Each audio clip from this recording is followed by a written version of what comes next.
Conservative party তাদের ইমিগ্রেশনের যে চেঞ্জের ব্যাপারে যে প্রস্তাবগুলো এনেছে তার ভিতরে একটি প্রস্তাব হচ্ছে যে এই 5 ইয়ার্স এর পরিবর্তে তাদেরকে 10 ইয়ার্স অপেক্ষা করতে হবে সেটেল কিংবা ইনডিফিনিট পাওয়ার জন্য।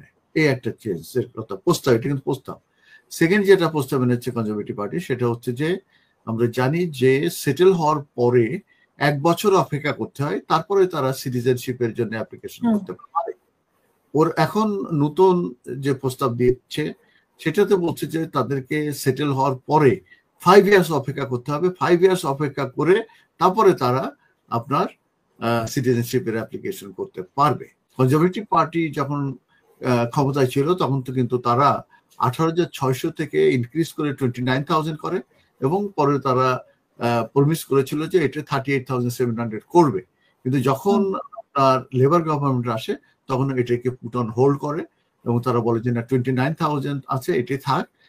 যে 71,000-এর ব্যাপারে যেটা আমি বলছি এটা কিন্তু তারা ভিসা টিসা বাতিলের ব্যাপার না, এটা কিন্তু তারা সেটেলমেন্ট পাবে কিংবা সেটেলমেন্ট পাবে, হ্যাঁ সেটেলমেন্ট পাবে, কিন্তু ওরা নাগরিকত্ব পাবে না, সিটিজেনশিপ পাবে না, পাসপোর্ট পাবে না, সিটিজেনশিপ সার্টিফিকেট পাবে না, যেটাকে naturalisation as a British citizen.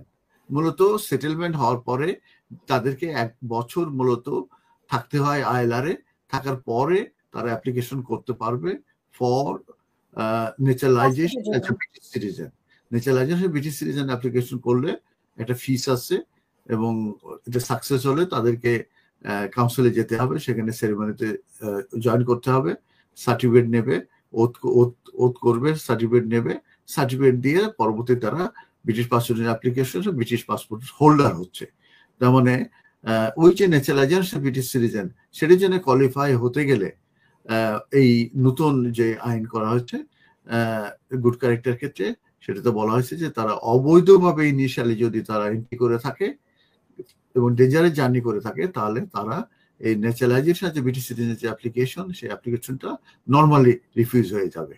আর এটার অ্যাপ্লিকেশন করার জন্য তখনই তারা এলিজিবল হবে, ইনডিফিনিট তাদেরকে পেতে হবে, ইনডিফিনিট পাওয়ার পরে তাদেরকে ইনডিফিনিটে 1 বছর থাকতে হবে, তারপরে যা তারা অ্যাপ্লিকেশন করবে। এবং এই অ্যাপ্লিকেশনের জন্য যে রিকোয়ারমেন্টস আছে, যে নলেজ অফ ইংলিশ আছে, যেরকম লাইফ ইন্ডিয়া টেস্ট এবং ইংলিশ ল্যাঙ্গুয়েজ লেভেল B1 তাদেরকে পাস করতে হয়, তাদের কোনো ক্রিমিনাল কনভিকশন থাকতে পারবে না, তাদের যে কি বলে 5 ইয়ার্সের ট্রাভেল হিস্টরি দিতে হয়, 10 ইয়ার্সের ওয়ার্ক হিস্টরি দিতে হয়, 2 জন রেফারি দিতে হয়, একজন প্রফেশনাল হতে হবে। তার মানে তাদেরকে কিন্তু স্ট্রেট ওয়ে খুব ভালো ক্যারেক্টার এবং কোনো কনভিকশন ছাড়া সেই ধরনের ইন্ডিভিজুয়াল হতে পারবে, তাহলে কিন্তু তাদের অ্যাপ্লিকেশন সাকসেসফুল হবে।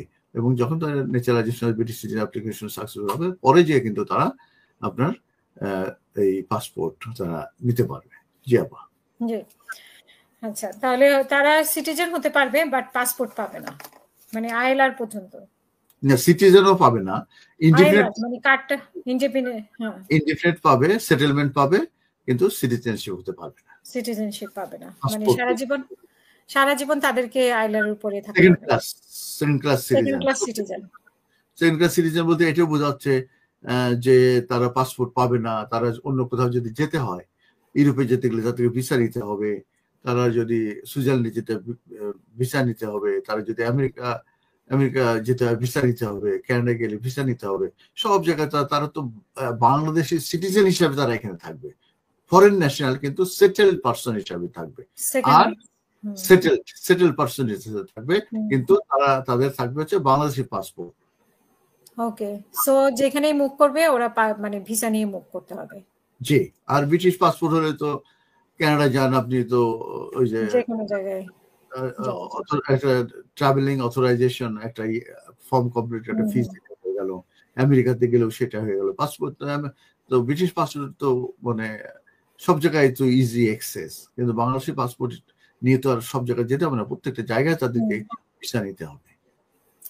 জি, আমরা আর কোনো ইমিগ্রেশনের ক্ষেত্রে বা স্টুডেন্ট ভিসার ক্ষেত্রে আর কোনো পরিবর্তন আসছে কিনা এবছরে?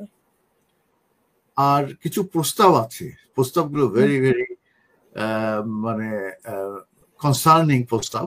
বিশেষ করে আপনার কনজারভেটিভ পার্টি তারা কিছু প্রস্তাব রেখেছে। তার ভিতরে একটি প্রস্তাব হচ্ছে যে নিউ কামার যারা তারা এদেশে আসার পরে তাদেরকে 10 years অপেক্ষা করতে হবে ইনডিফিনিট কিংবা সেটেল হওয়ার জন্য, যেটা এই মুহূর্তে আছে 5 years।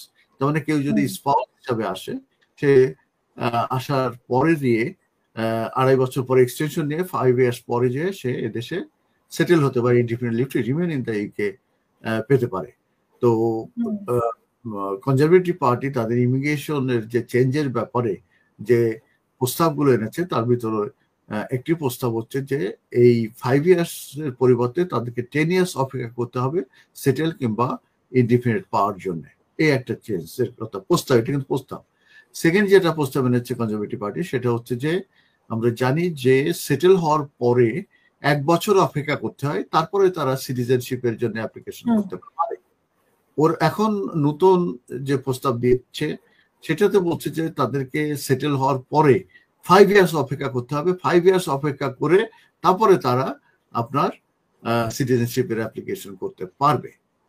আর আরো বেশ কয়েকটি প্রস্তাব এনেছে। তবে আরেকটা প্রস্তাব হচ্ছে তারা ওয়ার্ক ভিসা, স্কিল ওয়ার্কার এবং যে আপনার স্পাউস ভিসা, ফ্যামিলি ভিসার ক্ষেত্রে যে ইনকাম থ্রেশহোল্ড, এইটার ব্যাপারে তারা একটি প্রস্তাব দিয়েছে। সেটা আমি দুইভাবে বলি। স্কিল ওয়ার্কারদের ক্ষেত্রে আমি যেটা বলেছি যে মিনিমাম একটা ইনকাম থ্রেশহোল্ড আছে, সেটা 23,200 এই মতো, এবং ম্যাক্সিমাম 38,700। তো তারা প্রস্তাব দিচ্ছে যে স্কিল ওয়ার্কারের একটাই বেতন হবে, সেটা হচ্ছে 38,700। এটা তারা প্রস্তাব দিচ্ছে। আর স্পাউস ভিসার ক্ষেত্রে, ফ্যামিলি ভিসার ক্ষেত্রে, তার মানে ব্রিটিশ সিটিজেন তাদের স্পাউস আনতে চায়, ব্রিটিশ সিটিজেন যদি তাদের আপনার ফ্যামিলিকে আনতে চায়, সেই ক্ষেত্রে যে তাদের যে মিনিমাম ইনকাম রিকোয়ারমেন্ট সেটা হচ্ছে 29,000। এখন তারা প্রস্তাব দিচ্ছে এটা 38,700 করা উচিত। কারণ কনজারভেটিভ পার্টি যখন ক্ষমতায় ছিল তখন তো কিন্তু তারা 18,600 থেকে ইনক্রিজ করে 29,000 করে, এবং পরে তারা প্রমিস করেছিল যে এটা 38,700 করবে। কিন্তু যখন তার লেবার গভর্নমেন্ট আসে তখন এটাকে পুট অন হোল্ড করে, এবং তারা বলে যে না, 29,000 আছে, এটাই থাক, 38,700 হবে কিনা এটা মূলত তারা রিভিউ করবে। এবং ম্যাক বলে একটা বডি আছে, তাদেরকে মূলত অ্যাসাইন করে এটার উপরে একটি রিপোর্ট দেওয়ার জন্য, রিভিউ করে রিপোর্ট দেওয়ার জন্য। এবং ওই ম্যাক তারা কনসালটেশন মূলত করেছে, প্রায় 2,000 ইন্ডিভিজুয়াল তারা মূলত কনসালটেশনে তারা পার্টিসিপেট করেছে। সেইটার রিপোর্ট আসবে সম্ভবত সামারে। সেই রিপোর্ট পাওয়ার পরে যে লেবার গভর্নমেন্ট তারা ডিসিশন নেবে, রিভিউ করবে যে 38,700 এই মিনিমাম ইনকাম থ্রেশহোল্ড হবে কিনা যখন তারা স্পাউস কিংবা ফ্যামিলি মেম্বারদেরকে আনতে চাইবে।